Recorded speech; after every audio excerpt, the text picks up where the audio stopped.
El Toyota Prius se consolidó allá por 2012 como el icono mundial de la eficiencia y de la movilidad tranquila. Representaba silencio, ahorro y conciencia ecológica, entre comillas. Un efecto placebo abocado al exterminio del automóvil. Pero de repente ese mismo vehículo apareció en el campeonato más salvaje de Japón, el legendario Super GT. Entre Nissan GT-R, Ferrari 458 y BMW Z4 se alzaba un Prius, a simple vista ridículo en esencia, un reto para la competición. Porque bajo aquella silueta dócil se escondía un poderoso motor V8, derivado de la Fórmula Nippon y de Le Mans. Vamos a ir viendo todo esto. Y además estaba colocado en posición central y apoyado por un sistema híbrido. Toyota había creado otro coche más de carreras y había fabricado además una paradoja. Un Prius que rugía ferozmente en las rectas y un híbrido que no pedía ahorro. Era un imposible hecho motor. Bienvenidos, ¿cómo estáis, compañeros? Bienvenidos otro domingo más, porque hoy vamos a ver un coche que rompía las reglas del sentido común, pero no las del reglamento, y además transformaba el símbolo del aburrimiento en un guerrero disfrazado de ciudadano ejemplar, entre comillas. En este vídeo os aviso que va a haber muchas comillas.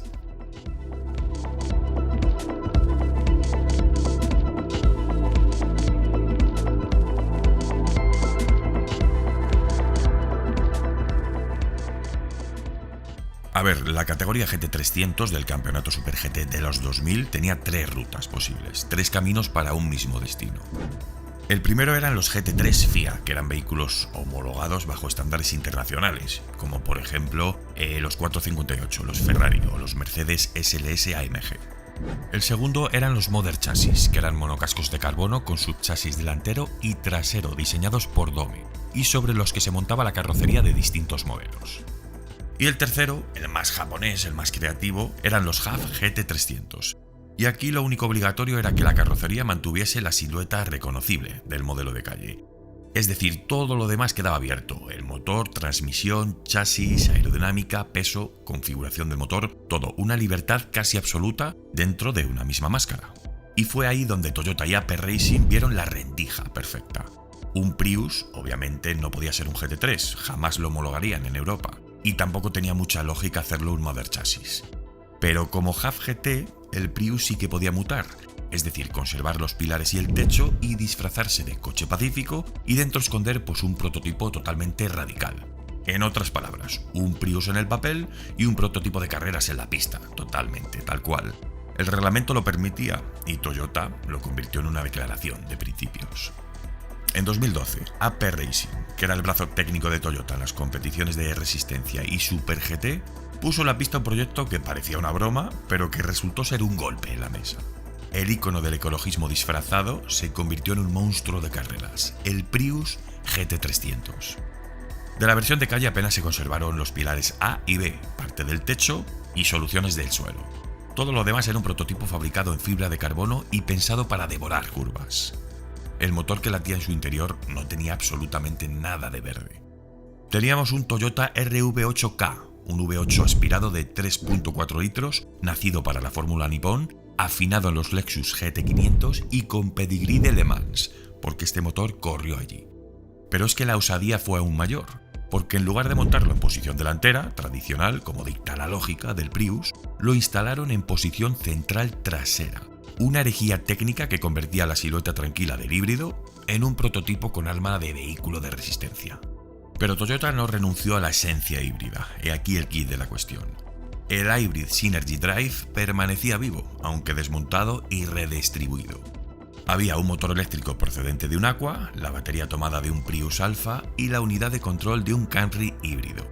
Y todo ello recolocado en posiciones estratégicas. Por ejemplo, la batería bajo el asiento del copiloto, del hueco del copiloto, y la parte del sistema eléctrico hacia la zaga para equilibrar las masas y reforzar la tracción en frenada. Exteriormente, el coche parecía un Prius hipertrofiado por la aerodinámica. Aletas ensanchadas, difusor masivo, alerón trasero, ya sabéis. Todas las tomas de refrigeración y los paneles de liberación rápida. Una silueta reconocible, sí, pero con un rugido que nada tenía que ver con la suavidad del tráfico urbano. El Prius GT300 2012 no era un coche de carreras disfrazado de turismo, era un manifiesto, Un desafío técnico que mezclaba lo que entonces era casi imposible, la hibridación, con lo salvaje. Y así es como llega el debut del Prius GT300 en 2012, porque fue todo un acto de audacia que dejó al paddock boquiabierto. Desde la primera sesión de entrenamiento en el Fuji, la máquina de APR Racing demostró que su silueta tranquila era más bien un engaño. Alcanzó podios, demostrando un potencial competitivo inmediato que rivalizaba con deportivos mucho más agresivos y reconocibles. Sin embargo, la perfección no llegó de golpe. La radicalidad técnica del motor central y la integración del sistema híbrido generaron problemas de fiabilidad. Fallos en las transmisiones, ajustes de refrigeración y la electrónica híbrida, que aún no estaban bien pulidos del todo. Pero cada podio era un triunfo técnico y sin embargo cada abandono una lección para el equipo. Para Toyota ya sabéis que todo le servía.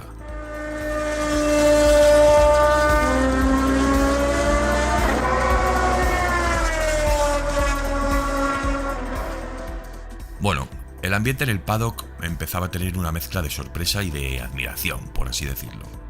Los ingenieros rivales contemplaban cómo un vehículo que parecía un Prius urbano se movía con la agresividad y la precisión de un prototipo. Y los pilotos al volante sentían la combinación contradictoria de ligereza y potencia con la complejidad y el lastre del híbrido. Pero en resumidas cuentas, la primera temporada no solo presentó al Prius como un competidor legítimo, sino que mostró su personalidad técnica, su audacia conceptual y la fantástica o la terrible promesa, según quien lo mire, de una evolución que podía transformar la categoría para siempre.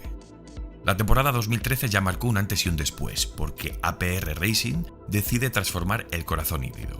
Así que la batería convencional dio paso a un supercondensador capaz de entregar y de absorber energía de forma casi instantánea.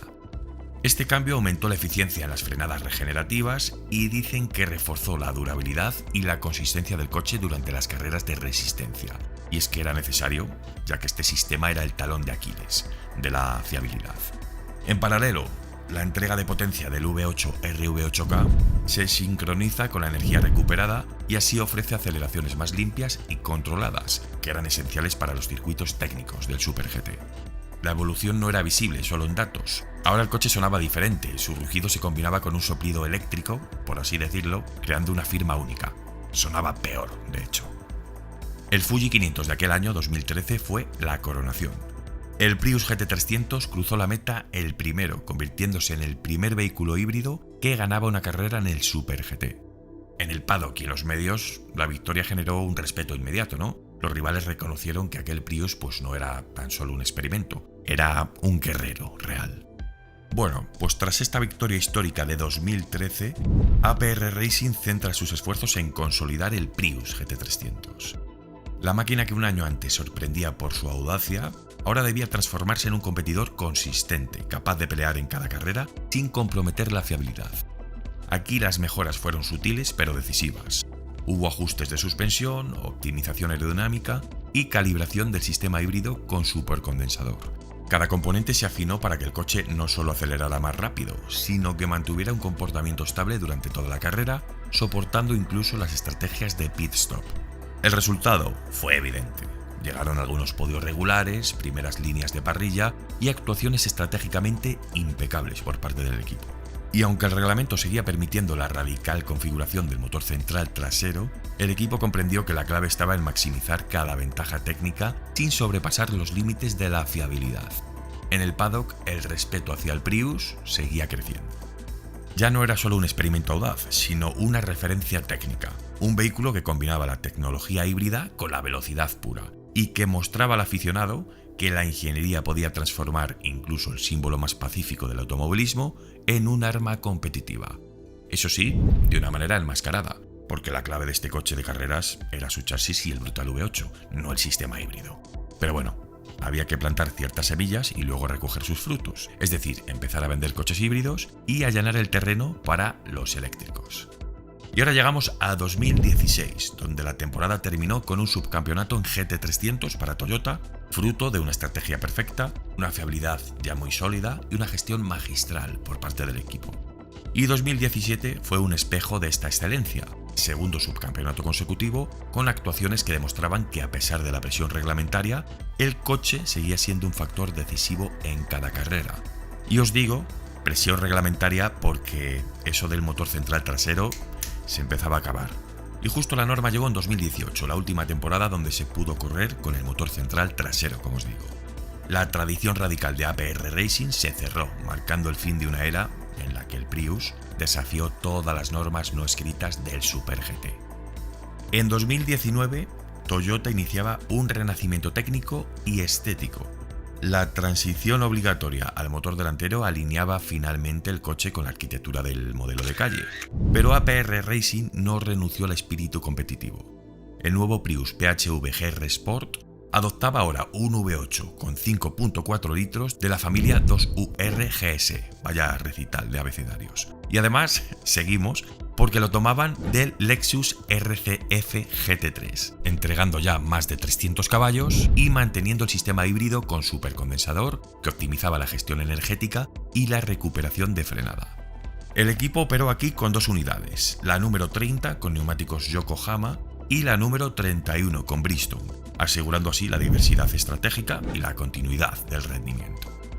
Los pilotos experimentados, que prácticamente habían sido los mismos desde los orígenes de este proyecto, ya estaban familiarizados con la agresividad del Prius y continuarán extrayendo el máximo potencial del coche, demostrando así que la transición al motor delantero no debilitó su espíritu, sino que seguía siendo un coche preciso y estratégico. En resumidas cuentas, la narrativa de este renacimiento no era solo técnica. Cada recta, cada frenada y cada curva mostraba un coche ya muy madurado, ¿no? Gracias a la experiencia adquirida durante 6 temporadas, nada menos. La silueta pacífica del Prius sí que seguía engañando a sus rivales y espectadores, por su aspecto, pero mientras debajo latía un corazón preparado para mantener su influencia en el Super GT. Cuando Toyota retira definitivamente el Prius, su legado ya estaba más que consolidado. En 2023 llega el Lexus LC500H, que toma el relevo, pero el Prius ya había dejado una marca imborrable en la categoría. Y así cerramos el ciclo de un coche que desafió el sentido común. Un híbrido aparentemente inocuo que en su día aseguraron, como tengo por aquí, que rompió las reglas sin perder su alma, ¿no? Bueno, creo que esto es totalmente incorrecto, está fuera de lugar, ya que en el momento en el que a un Prius le atornillas un V8, no es que le rompas el alma, sino que la estás enterrando en las más absolutas profundidades. Pero bueno, como os digo, eran tiempos de comenzar a concienciar, con muchas comillas, a las masas. Ahora, la pregunta del millón. ¿Qué os parece este Prius? Como concepto, como vehículo en sí, etcétera. A mí, soy sincero, ya sabéis, siempre. En versión de competición me parece un coche bastante logrado y visible, ¿eh? Tiene su magia, el sonido espectacular del V8. El concepto híbrido, ya sabéis lo que pienso al respecto, lo dejé muy claro en este vídeo de aquí, que por cierto causó bastante revuelo en comentarios. Pero ahora os leo a todos vosotros y comentamos la jugada. ¿Hibridación o no hibridación para el motorsport? Vamos a debatir. Mi proyecto sigue hacia adelante, quedan muy poquitos meses para que os lo presente y la semana que viene seguiremos trabajando y seguiremos viendo más contenido. Un saludo, mil gracias a todos, nos vemos a las 21:00.